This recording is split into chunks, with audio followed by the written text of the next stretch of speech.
Hey all, here OS Reviews. So the concept of creation crates and mystery boxes have been getting increasingly popular over the past few years. Today we're taking a look at a pretty interesting spin on this concept. It's the creation crate, and it sells for about $29 give or take, and instead of giving you finalized finished products inside of each mystery box, it gives you a random mystery project to work on each month. So this is aimed at educators as well as kids, as well as teens, even adults, who are interested in learning more about programming, more about some small electrical engineering projects, and want to get their hands introduced to this concept.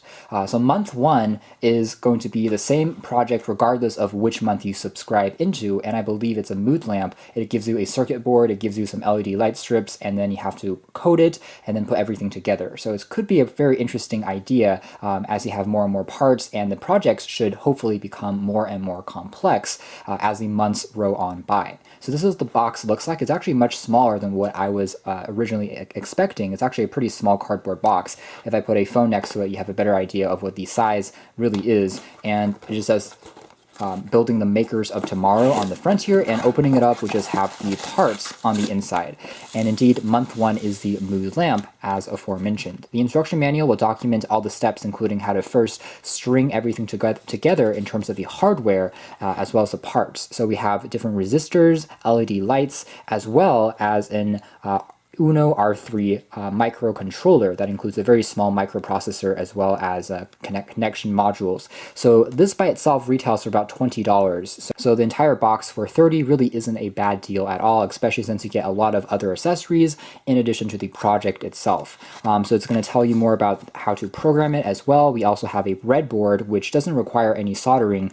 We also have the second part, which is just a programming. We see the code as well as hints along the way. There's also access to comments that tells you what each step is really doing, that tells you to program it in terms of the lights as well as how long you want them to flash and what sequence you want them to flash at. The mood lamp also has an ambient light sensor, so it only turns on when it's dark in the room, which is actually pretty cool. You can also find the entire source code on the company's website if you want to get additional hints or if you want to see the entire thing. Finally, on the last page, you'll also see access to some additional troubleshooting, common errors, and how to problem solve, in addition to extra exercises that are numerical, mathematical, or programming that challenges you to go further. And the company is also rolling out a version for girls. It's a maker box that tries to kind of bridge the gap again between gender and technology, so you can check this out as well. I'll leave a link in the description.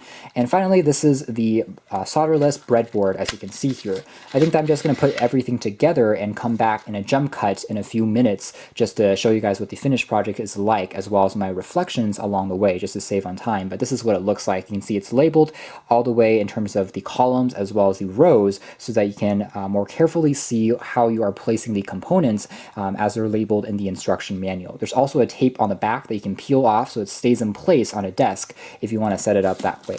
Here's the Chinese paper lantern as well as the stand for the lantern.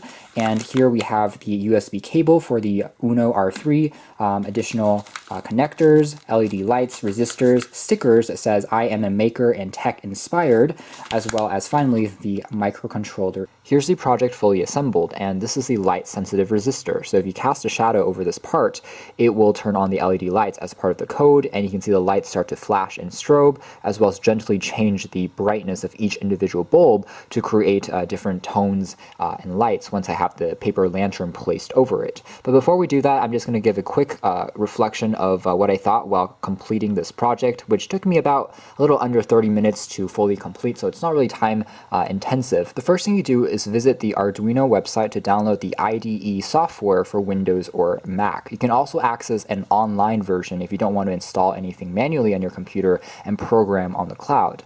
I'm also going to show you guys the Creation Crate website, and this is the month one site where you can take a look at additional hints as well as steps along the way. You need to enter a password that's printed on the instruction manual to access the entire site. So here we can see they're using a software called Fritzing, which is kind of like CAD. It's used to draw out and sketch out the design circuits and logistics so that you can more easily see it, and it's also the software that they use to print out the instruction manual with. So that's something that they show. And there's also the entire entire instruction manual that you can download electronically, or you can also download the entire code if you don't want to complete that part yourself. You then have to open it up with a text editor, something like Sublime or even a notepad, and then copy and paste that code into the IDE for it to run. And you can also see some solutions for the various questions along the way if you want to change some of the programming setups or the hardware setups, and this is what the final setup should look like. All right, so going back to the actual IDE now, basically you create a new project. I'm going to call this project Mood Lamp, and we're also using an ambient light variable in order to activate the light when it gets dark enough. So when you want to run the program next, you just connect it using USB to the Arduino Uno on the board, which is located on the side here. You just plug this in, and a few troubleshooting tips is the first time that you plug it in, it might not work immediately just because the USB drivers might not be set up correctly. You have to go and check in your device manager and see under ports if it has a USB serial kind of connected properly. If it says not installed, you want to click on that and then try to install the driver or select an update.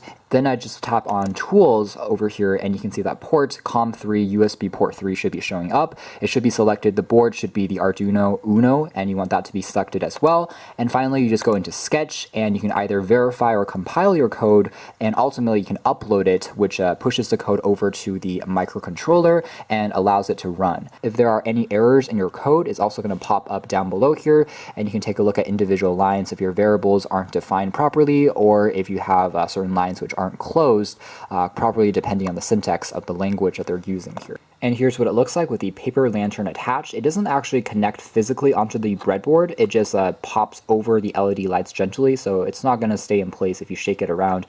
But otherwise, it works pretty well. You just hold it together using this plastic stand, which you have to assemble yourself. Afterwards, you can see that not all of the electronics are securely tucked away into the paper lantern, but that's kind of also the point. If you set it on a desk, it's definitely a conversation starter, and it seems like something that will spark interest. People will ask you, did you make that yourself? Things like that. So it actually has a purpose of not cramming everything, let's say, into the lantern itself. So if I now try and dim the lights, which by the way, the transistor for the light is actually quite sensitive, so even if you dim it a little bit, it usually turns on. You can, of course, change the sensitivity in the code by changing the numeric number that you set it to if you want it to be more sensitive, less sensitive, so on and so forth. And you can see that it's actually working very well, especially with the lights dimmed here and the paper lantern covering the LEDs. The glow is actually quite even, and it does oscillate through a rainbow of different colors, gently back and forth. Since it is using LEDs, it's also very energy efficient. Connect it to a power bank, and you can see that it will still turn on and work. So you have basically a fully functioning mood lamp that can be detached, connected to a different power source if you just want to use it as a lamp without having to plug it into your computer. So that's a pretty cool application. Some final thoughts. You'll see in the packaging, you actually get more wires than are necessary for the entire project to be assembled. And that's because they have some bonus questions, such as if you want to move one of the traditional resistors to a different spot on the breadboard, how you would complete that, and in order to do that you would still need the other extra wires to change up the circuit a little bit. That's more or less our hands-on review of Creation Crate Month 1, the Mood Lamp. Overall, I think that this was a fun project, not too time-consuming, but useful in terms of teaching you the basics of how to program in this particular language, the syntax, as well as debugging, as well as just tinkering around with EE and CS concepts if you are new to all of this as a whole. So I think that as far as being an educational piece is concerned, I do like the idea of Creation Crate a lot, and as a whole, it also presents a pretty decent value considering that the parts alone sell at retail value for about the same price that you're paying for the mystery box. So that's also nice to note. So if you're looking for a fun, unique mystery box that challenges you to think more about STEM, about creation, about being a maker, then this is definitely something to take a closer look at. Thanks for watching this video here at OS Reviews. This has been the Creation Crate Month 1 Mood Lamp hands-on review.